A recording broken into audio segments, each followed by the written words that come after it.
Faites-en un peu plus. Après vous être accordé avec cette personne, il y a une autre étape. Tu dois ajouter une bénédiction à leurs insultes ou critiques. Ne rendez point mal pour mal ou injure pour injure. Bénissez au contraire, car c'est à cela que vous avez été appelés afin d'hériter la bénédiction. 1 Pierre 3, verset 9. Jésus a dit « Mais moi, je vous dis de ne pas résister aux méchants. Si quelqu'un te frappe sur la joue droite, présente-lui aussi l'autre. Si quelqu'un veut plaider contre toi et prendre ta tunique, laisse-lui encore ton manteau. Si quelqu'un te force à faire 1 000, fais-en 2 avec lui. » Ajouter une bénédiction à une insulte ou critique doit être présenté sous forme de compliment à votre accusateur. Ça semble trop incroyable ou impossible à croire, mais je ne suis pas la seule femme à avoir marché sur cette marche facilement. Plusieurs d'entre nous ont vécu cette situation, leur mari vivant avec une autre femme. Quand il l'a insultée et critiquée, elle a pourtant répondu à sa cruauté par un compliment. Heureusement, ceci vous encouragera à croire que vous êtes capable de faire ce que le Seigneur vous demande, peu importe votre état. Éliminez les frictions. Y a-t-il constamment des frictions à la maison? Or, les œuvres de la chair sont manifestes. Ce sont les querelles, les jalousies, les animosités, les disputes, les divisions, l'envie. Galates 5, versets 19 à 21. Si quelqu'un enseigne de fausses doctrines et ne s'attache pas aux saines paroles de notre Seigneur Jésus-Christ et à la doctrine qui est selon la piété, il est enflé d'orgueil, il ne sait rien, et il a la maladie des questions oiseuses et des disputes de mots, d'où naissent l'envie, les querelles, les calomnies, les mauvais soupçons, les vaines discussions d'hommes corrompus d'entendement, privés de la vérité. 1 Timothée 6, versets 3 à 5. Non contredisant. Repousse les discussions folles et inutiles, sachant qu'elles font naître des querelles. Or, il ne faut pas qu'un serviteur du Seigneur ait des querelles. Il doit au contraire avoir de la condescendance pour tous, être propre à enseigner, doué de patience. 2 Timothée 2, versets 23 et 24. Exhorte les serviteurs à être soumis à leur maître, à leur plaire en toutes choses, à n'être point contredisants. Tite 2, verset 9.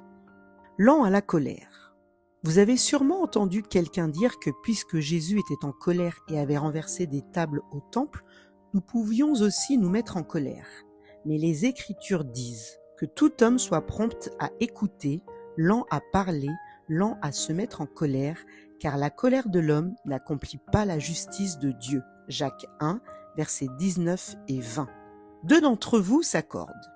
Assurez-vous de discuter de tout ce dont vous vous accordez et de ne jamais mettre d'emphase sur ce dont vous n'êtes pas d'accord. Je vous dis encore que, si 2 d'entre vous s'accordent sur la terre pour demander une chose quelconque, elle leur sera accordée par mon Père qui est dans les cieux. Matthieu 18, verset 19.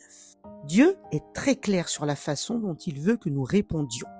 Avez-vous médité à la façon de répondre? Quand la colère ou l'animosité est dirigée vers vous, Dieu nous dit de répondre de façon à le glorifier en tant que chrétien. Une réponse douce calme la fureur, mais une parole dure excite la colère. Proverbe 15, verset 1. Le cœur du juste médite pour répondre, mais la bouche des méchants répand des méchancetés. Proverbe 15, verset 28. Répondez-vous avant d'avoir entendu? Combien de fois avez-vous bondi avant d'avoir entendu ce que l'autre personne avait à dire? Celui qui répond avant d'avoir écouté fait un acte de folie et s'attire la confusion. Proverbe 18, verset 13.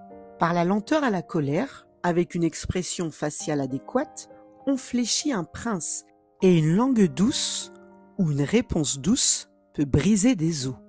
Proverbe 25, verset 15. Soyez satisfaits, jamais de murmure, jamais de plainte. Sans murmure ou dispute. Même si nous ne continuons pas d'argumenter avec l'autre personne, nous pouvons continuer à murmurer ou nous disputer à voix basse ou derrière le dos de cette personne. Faute de bois, le feu s'éteint. Et quand il n'y a point de rapporteur, la querelle s'apaise. Proverbe 26, verset 20. Faites toutes choses sans murmure ni hésitation. Philippiens 2, verset 14. Apprenez à être content. Ce n'est pas en vue de mes besoins que je dis cela, car j'ai appris à être content de l'état où je me trouve. Philippiens 4, verset 11. Contentez-vous de ce que vous avez, car Dieu lui-même a dit « Je ne te délaisserai point et je ne t'abandonnerai point » Hébreux 13, verset 5. C'est en effet une grande source de gain que la piété avec le contentement. 1 Timothée 6, verset 6. Ma grand-mère Brown était une femme qui démontrait le fruit du contentement. Peu importe ce qu'elle faisait, récurer le plancher à genoux ou des travaux manuels, elle était heureuse. Elle ne s'est jamais plainte, elle n'a jamais dit qu'elle aimerait être ailleurs, ni qu'elle aimerait faire autre chose. C'est grâce à son exemple que je peux être heureuse à voyager, loin de mes enfants et de ma maison. Au lieu de penser à l'endroit où j'aimerais être à la place, je choisis d'être heureuse parce que je sais que je suis à l'endroit où le Seigneur veut que je sois. Ne brisez pas l'âme. Les proverbes nous démontrent ce que nos paroles peuvent faire à nos amis, notre famille, nos enfants, notre mari.